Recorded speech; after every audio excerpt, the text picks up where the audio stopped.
रामनवमी वाले दिन दंगों की आग में झुलसे मध्य प्रदेश का खरगोन अब सामान्य जिंदगी की तरफ लौट रहा है। लेकिन दंगों के जो जख्म खरगोन के लोगों को मिले हैं उन्हें भरने में वक्त लगेगा। कुछ जख्म तो शायद ही लोग कभी भूल पाएं। खरगोन में दंगों के बाद अब क्या है हालात और क्या क्या वहां देखने को मिल रहा है, ABP news reporter Brajesh Rajput की ये ग्राउंड रिपोर्ट आप जरूर देखिए। फिर सीधे खरगोन में मौजूद ब्रजेश राजपूत का रुख करें।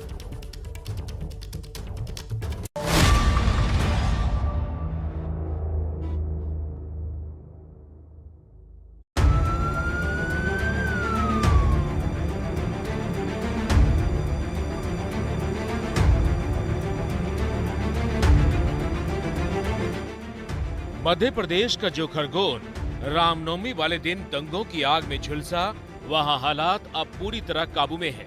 लेकिन पुलिस की अब भी सख्त पहरेदारी है, हर हरकत पर निगरानी है। 10 अप्रैल के दंगे के बाद जो कर्फ्यू लगाया गया, उसमें आज फिर 2 घंटे के लिए ढील दी गई, जिसमें पुरुषों को भी बाहर निकलने की इजाजत मिली। आज प्रशासन ने तय किया है कि महिला पुरुष दोनों आवश्यक जरूरी सामान खरीदने के लिए घर से बाहर निकल सकते हैं, मगर एहतियात ये बरती गई है कि लोग इकट्ठे ना हो, 5 से ज्यादा लोग इकट्ठे ना हो, वरना पुलिस कार्रवाई करेगी। कोई बड़ी हिंसा की वारदात पिछले 4 दिनों से नहीं हो रही है। छुटपुट अफवाहें फैल रही हैं जिस पर पुलिस अलर्ट है, पुलिस सतर्क है, मगर अब ऐसा लग रहा है कि खरगोन वापस अपनी पुरानी स्थिति की तरफ धीरे धीरे लौट रहा है।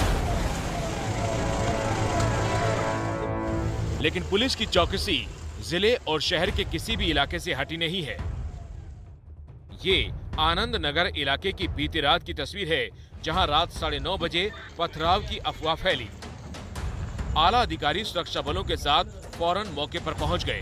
कुछ लोग बाहर घूमते मिले, जिन्हें समझा बुझाकर वापस घरों में भेज दिया गया। कड़ी सुरक्षा, निगरानी और दिन रात गश्त के साथ सभी लोगों से किसी भी तरह की अफवाह और झूठी खबरों पर ध्यान न देने की अपील प्रशासन की ओर से लगातार की जा रही है। तो खुद खरगोन की कलेक्टर अनुग्रहा पी लोगों के बीच पहुंचकर खोए हुए विश्वास को दोबारा जगाने की कोशिश में जुटी हैं।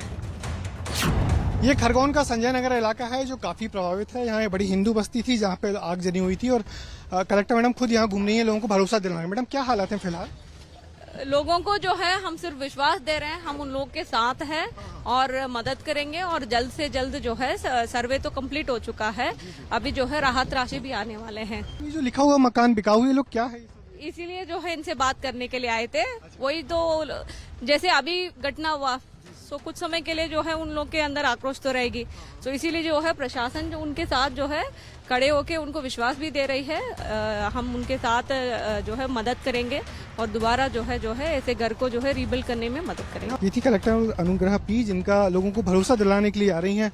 अम्मा, क्या भरोसा दिलाया आपको? क्या भरोसा दिलाया सर, हमारे साथ न्याय करो और क्या दे।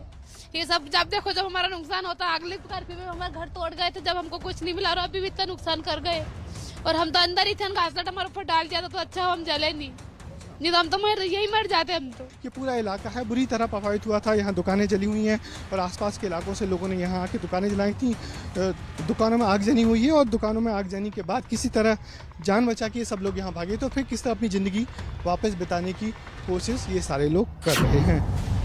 खरगोन दंगे की आग ने हर मजहब, हर जाति के लोगों को झुलसाया है। ये मेहरू बी और सुरेंद्र ठाकुर हैं।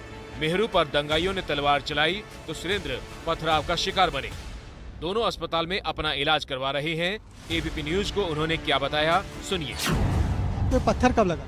ये गौशाला के पीछे 5 से 6 बजे के करीब, क्योंकि मैं 4 बजे माता पूछ कर वापस आया और उसके बाद में फिर मेरे को बुलवाया गया कि यार गौशाला में पत्थर फेंक रहे। तो फिर मैं गौशाला के अंदर गया, फिर गाय उनका चारा वगैरह उनको वो कर, तब उन्होंने पत्थर मेरे ऊपर बरसाए। सुरेंद्र ने, इनको 4 टांके लगे हुए हैं, शरीर में कई जगह घाव हुए इनके, क्योंकि पथराव के बुरी तरह शिकार हुए थे। तो 4 दिन बाद अब घर से निकल के अस्पताल आने की हिम्मत कर पा रहे हैं, क्योंकि इतने दिनों तक कर्फ्यू था, पुलिस उनको निकलने नहीं दे रही थी। इनके हाथ में तलवार मारी और जिससे इनको हाथ में घाव है। जब इन्होंने एक हाथ से रोका तो दूसरी तलवार इनके चेहरे पे मारी। आप देख सकते हैं इनके चेहरे पे जो कट का निशान है वो तलवार का है। अम्मा, ये कब हुआ था?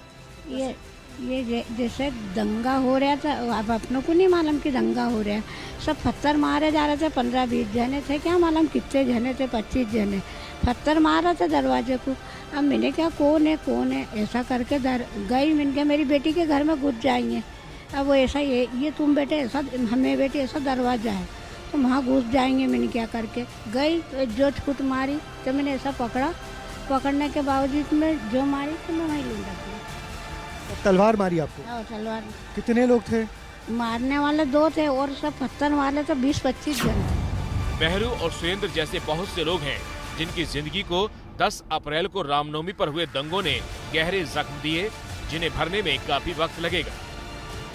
ऐसे ही लोगों में खरगोन के शुक्ला परिवार का 16 साल का बेटा शिवम भी है, जो रामनवमी पर दर्शन करने मंदिर गया था और उसी दौरान दंगाइयों के हमले में गंभीर रूप से घायल हो गया, जिसकी वजह से शिवम की बहन की शादी तक टालनी पड़ी।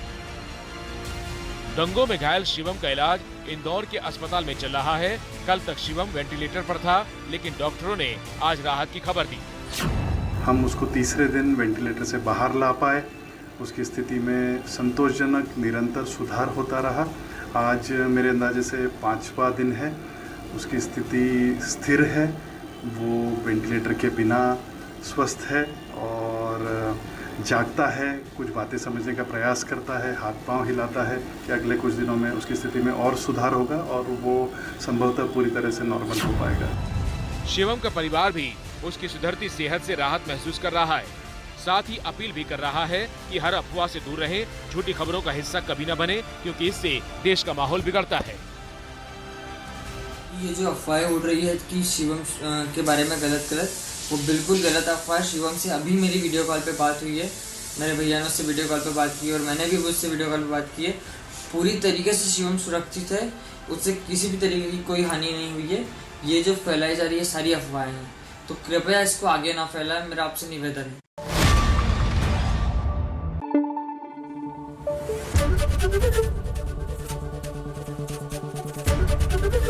ABP न्यूज आपको रखे आगे।